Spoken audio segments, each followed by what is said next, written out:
Now more with Frank Gaffney. Welcome back. We're joined by Congressman Barry Loudermilk of the great state of Georgia. He represents the people of its 11th congressional district with great distinction in the United States House of Representatives. He is a member of two important House committees, that of Homeland Security and also the Science, Space, and Technology Committee. We'll talk about his latter responsibilities in that regard in a moment. But first, Congressman, let me just say welcome. It is always good to have you with us, sir. Well, it's always good to be with you, and we appreciate the work that you're doing. This is the most perilous time we've had in our nation, and I know in my lifetime. I couldn't agree more, and sadly, too few of us understand that. So it makes, I think, the work we're doing, and most especially the work you're doing, really valuable. And speaking of the work you're doing, sir, we're talking a lot these days, of course, about I call it the Obama bomb deal, the arrangements that have been struck with Iran. I'd love to get your sense as to the merits of that deal. We've been hearing from a lot of your colleagues that it's going to close off all of the pathways to a bomb. It'll be rigorously verifiable and on and on. How do you come down on the issue?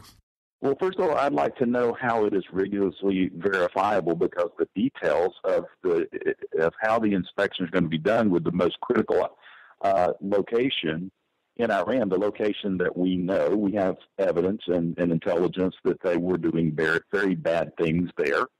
The details of that inspection are classified, have not been given to Congress, and the president claims he's never seen it. So how in the world do you know it's verifiable if the most critical piece has not been seen by anyone in America? And this is a frustrating thing. The leaders in Iran, whose destiny, their objective, is to destroy the United States and Israel by their own admission, they know the details of it, but we don't. And we're expected to just approve this thing. This is what absolutely will drive you crazy. And the reason I said we're in, I believe, the most perilous time in our nation is peril doesn't always just mean where you are. We are in a very dangerous time. Everybody understands that. But what is the direction you're going? And we're going the opposite direction than we should be going. Iran, as I spoke on the House floor last night, Iran is unequivocally an enemy of the United States, not by our declaration, their admission. That is, and we are playing into their hand. More than that, we are actually enabling that danger to grow exponentially with, among other things, as you know so well, Congressman Barry Loudermilk, $150 billion cash transfer. I mean, you're right. It is just unbelievable that this is being done. And yet I'm listening to the talking points of the proponents of the deal in Congress and elsewhere. And it just seems as though they're kind of in a parallel universe on this. There's a lot of thrashing going on in the Congress at the moment about what to do to try to head it off. Can you give us a sort of up-to-the-minute sense of what is being done and whether it might actually have that effect? Well, there comes time in history and in your own lifetime that everything is on the line. You do everything you have to do to stop something from happening or to get something to happen. And I believe that time is now. And as I've been putting it, it's time to go nuclear to stop a nuclear deal. And I believe the House is finally getting that idea in the head, and we're trying to do everything that we can. And so if you go back and you look at how this deal was crafted, the president, as we know, will run amok. He'll go rogue. He will the Constitution, federal law, that is all just their suggestions to him. He's going to do whatever he wants to do, realizing that he was going ahead. Congress and the wisdom, we can argue whether it should have been a treaty, whether it was right to go the path we did. Some felt that if we go this path and he's going to do it anyhow, we could at least undo the damage with the next president, which you wouldn't be able to do with a treaty. But this Corker bill that came through that said, but here's the process. As soon as the administration gives us everything, every aspect, every piece of the documents, every item with a negotiation, as soon as we get that, then Congress within 60 days will then either just accept it by doing nothing or pass a resolution of disapproval, which then he would obviously veto, and then we'd have to override the veto. That was the process. The problem is we didn't get the information. We got 150 pages, but we don't know how much is left because they're saying it's secret, and we don't have access to it. The president even claims he hasn't read it. Well, you agreed to something, and you haven't even read the details of it? Let me turn to another topic, if I may, that's related to this one. You have really appreciated, I think, why this matters so much. One of the most frightening ways in which that might manifest itself, and you had a hearing that addressed this subject in the House Science and Technology Subcommittee on Oversight yesterday, is the possibility that an Iranian nuclear weapon could be used to create something called electromagnetic pulse, an attack on our electric grid. Talk, if you would, a bit about what you found might arise from that quarter, or perhaps from the solar phenomenon that could be quite similar to it in terms of its effects.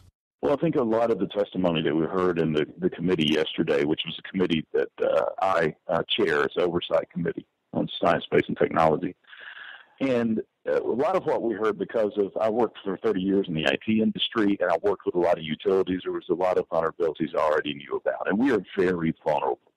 But the protection of the grid is going to be expensive. We all understand that, so it's always weighing the risk. But the one thing that surprised me that I didn't know was we barely missed by 1 week. If it had happened 1 week earlier, this solar storm just a few years ago, I think it was 2012, would have hit the U.S., and according to the scientists that were testifying, we would still be picking up the pieces today. It would have taken us back. It would have basically been a worldwide blackout. Everything would have been gone, and it would have taken us a long time to recover. That is extremely devastating. When you go back and you look at an apocalyptic type event like that, then we'd be in bad shape.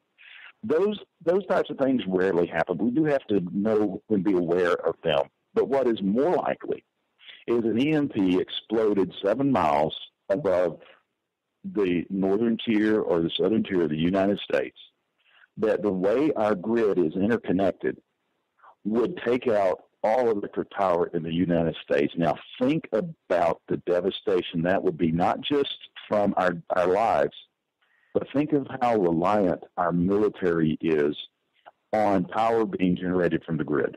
Our defenses would ultimately come down. And this is really the crux of it, Congressman, and I salute you for your leadership on this effort. Again, our guest is Congressman Barry Loudermilk. He is of the Congressional District 11 in Georgia and a member of both the Homeland Security and Science and Technology committees. This really does constitute an existential threat to the United States, and to hear much of the talk about this Iran deal, it is as though that thought hasn't entered the minds of so many, and in both the House and the Senate. I think the American people are getting it, and I know you were just recently in Israel during the congressional recess. They're getting it in a big way. Give us just a quick sense of how that trip impacted your thinking on this issue as well. Well, before going to the trip, I was 100% opposed to this Iran deal. I have a son that serves in the military. And understanding, keep saying if we don't do this deal, it'll lead to war. Well, I think the opposite is true.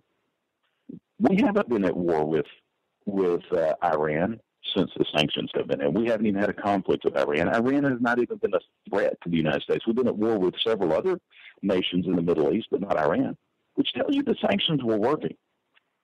If we give them this path, they will take it. They will cheat. We will be forced to take military action to take out one or more of their sites.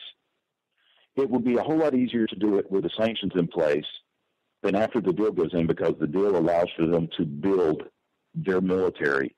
It'll allow them to purchase advanced air defense systems. It'll allow them to purchase Chinese J-30 advanced jet fighters. It'll allow them to purchase Russian S-300 surface-to-air missiles. Congressman Loudermilk, we have to leave it at that, I'm afraid. I would quibble with just one point. I think you're right. We have not been at war with Iran, but Iran has been at war with us since 1979.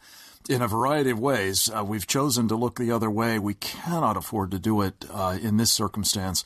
I really appreciate both your time today and the work you're doing to raise the alarm and to counter the misbegotten notion that this Obama bomb deal is something we can live with, let alone prosper from. Keep up the good work, sir. Come back to us again, if you would, very soon. We'll talk next with Elaine Donnelly about the women in combat findings of the Marine Corps. Right ahead. Go to SecureFreedomRadio.org today. It's your freedom. It's your country. Frank Gaffney's Secure Freedom Radio.